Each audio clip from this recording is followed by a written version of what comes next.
Matar e roubar. Parte 5.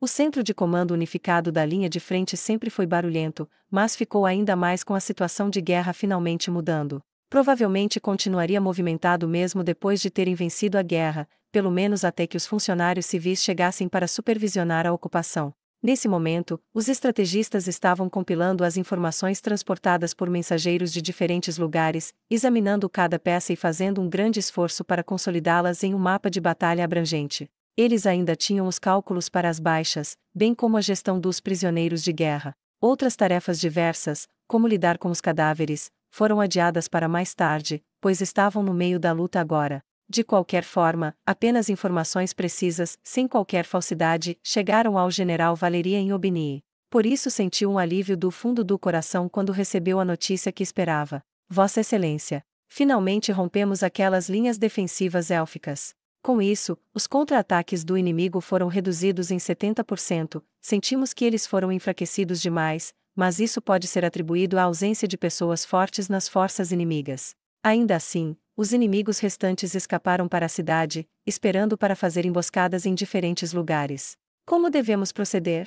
Evite baixas desnecessárias. Os guerrilheiros que se barricaram não eram uma grande ameaça, mas aqueles que estão perambulando pela cidade em fúria devem ser temidos. Expanda a área sob nosso controle, suprima-os e force os elfos para fora, para as mãos do nosso cerco circundante. Evite lutar dentro das casas. Não se esqueça de incluir indivíduos fortes nos esquadrões mobilizados para lutar dentro da cidade. Entendido. Vou transmitir as instruções imediatamente. Os elfos lutando contra o cerco provavelmente lutarão tão ferozmente quanto animais encurralados e moribundos. Certifique-se de avisar a todos novamente para ficarem em guarda. Entendido. Parece que nosso caminho está aberto, mas recebemos algum contra-ataque do castelo. Nada. Continua em silêncio. Isso normalmente faria a expressão de Valerian muito mais sombria. Duvidava que o castelo estivesse vazio. Era altamente provável que estivesse sendo protegido pelas elites élficas. Além disso, não havia dúvida de que os desesperados soldados élficos estavam fugindo para o castelo e, acima de tudo, ainda havia a existência do Rei dos Elfos. A morte do vice-líder das escrituras do Holocausto nas mãos do elemental comandado pelo Rei Elfo ainda estava fresco em suas mentes. Ele pode não ter alcançado o reino dos heróis, mas ainda era forte o suficiente para estar à beira, mas foi morto assim. De acordo com os registros da teocracia, até mesmo a escritura do Holocausto, composta por membros da classe heróica, 100 anos atrás foi quase eliminada pela força do Rei Elfo. Ele não sabia do que se tratava aquela operação, mas vendo que tinha dado certo, isso pelo menos significava que o Rei dos Elfos não era infalível. Ainda assim, lidar com ele teria sido um fardo muito pesado para as tropas de Valerian e seria a maior montanha que eles teriam que atravessar nesta guerra. Mas, eles têm um trunfo aqui agora. Só para ter certeza, você tem certeza de que podemos avançar para lá diretamente? Sim, é possível. Ao ouvir a confiança na resposta do estrategista, Valerian se levantou de sua cadeira. Nesse caso, provavelmente podemos considerar nossa meta preliminar concluída. Pessoal, passamos por alguns momentos difíceis. Diga a todos que parem depois de cercar o castelo real e continuem observando-o de longe. Peça-lhes que coloquem seus esforços em outras áreas. Eu irei até essa pessoa para passar a informação pessoalmente. Valerian saiu de sua barraca sozinho e se dirigiu a uma barraca diferente. O dono desta barraca não gostava muito da companhia dos outros. Seria ruim se essa pessoa estivesse descontente. Ele chamou de fora da tenda. Desculpe-me, está tudo bem para eu entrar? Por favor. Ele recebeu uma resposta imediata. Valerian respirou fundo antes de entrar.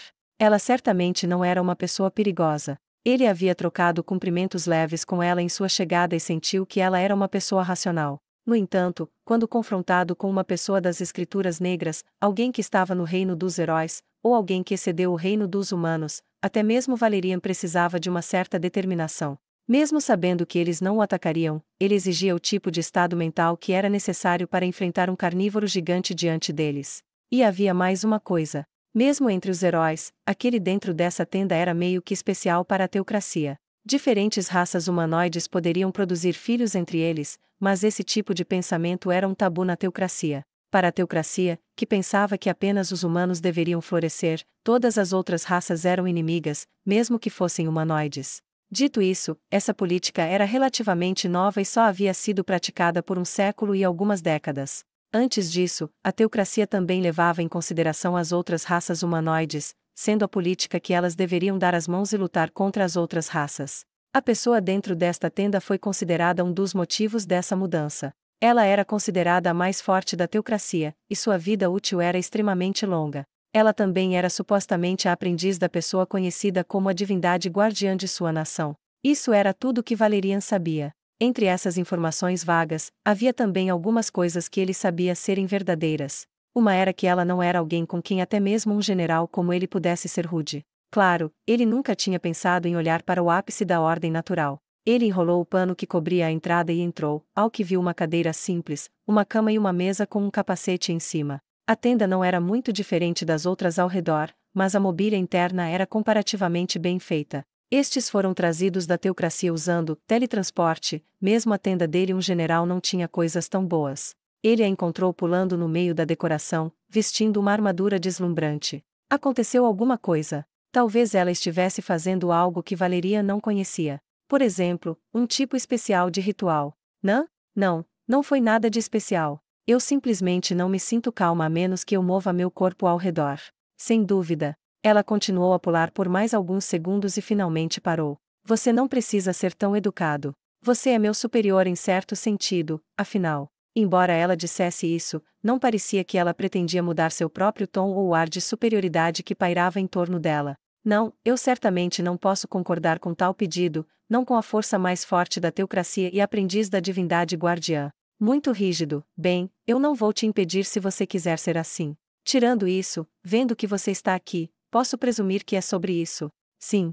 Só resta o castelo agora, mas achamos que as forças restantes estão se concentrando no castelo no momento, então. Vou lidar com eles também, mas estou apenas mirando em uma pessoa, então não espere que eu seja minuciosa em eliminá-los. Entendido. Por favor, deixe-os para nós. A mulher chamada Zexetsumei mudou lentamente sua expressão. Valerian, que viu o sorriso em seu rosto, baixou os olhos. Não é como se ela estivesse apontando a intenção de matar para ele. Ele entendeu isso. Mesmo assim, ele não podia deixar de sentir medo. Ah, desculpe por isso. Bem, você pode me ouvir um pouco. Sim.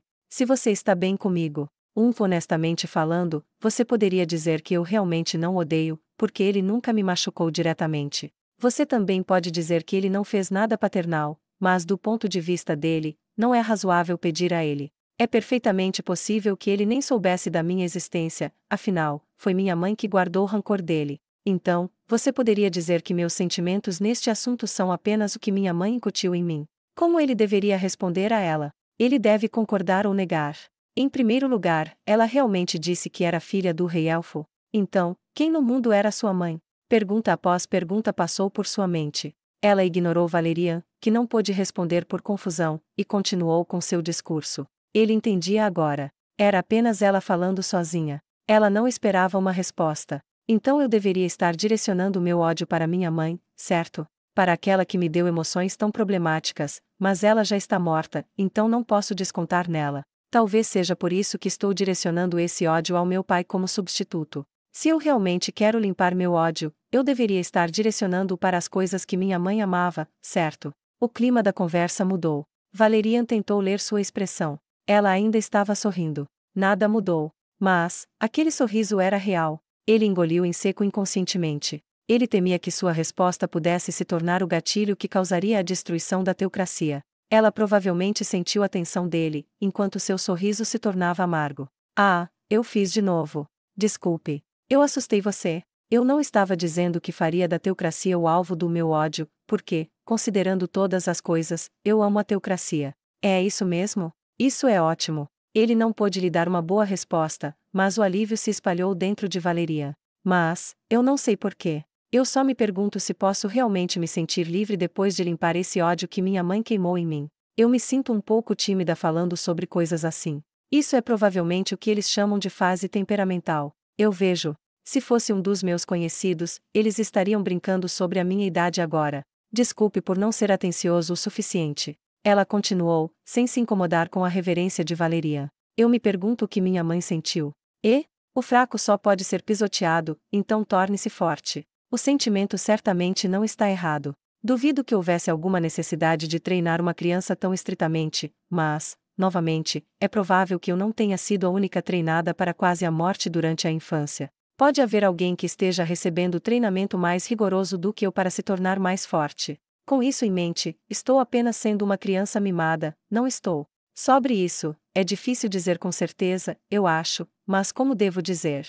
Acordo ou negação? Valerian, que estava focado em pensar sobre qual resposta seria menos provável de desagradá-la, acabou dando a ela uma resposta sem sentido. Provavelmente percebendo o que Valerian estava passando, ela riu de novo, embora fosse uma risada honesta desta vez. Talvez eu devesse examinar os registros antigos depois que tudo estiver pronto. Pode haver coisas do passado que eu não notei. Talvez haja algumas coisas que não podem ser compreendidas, exceto da perspectiva de um terceiro. De qualquer forma, ela provavelmente deveria ter deixado algo para trás. O que ela realmente sentia por mim? Bem, então, vamos.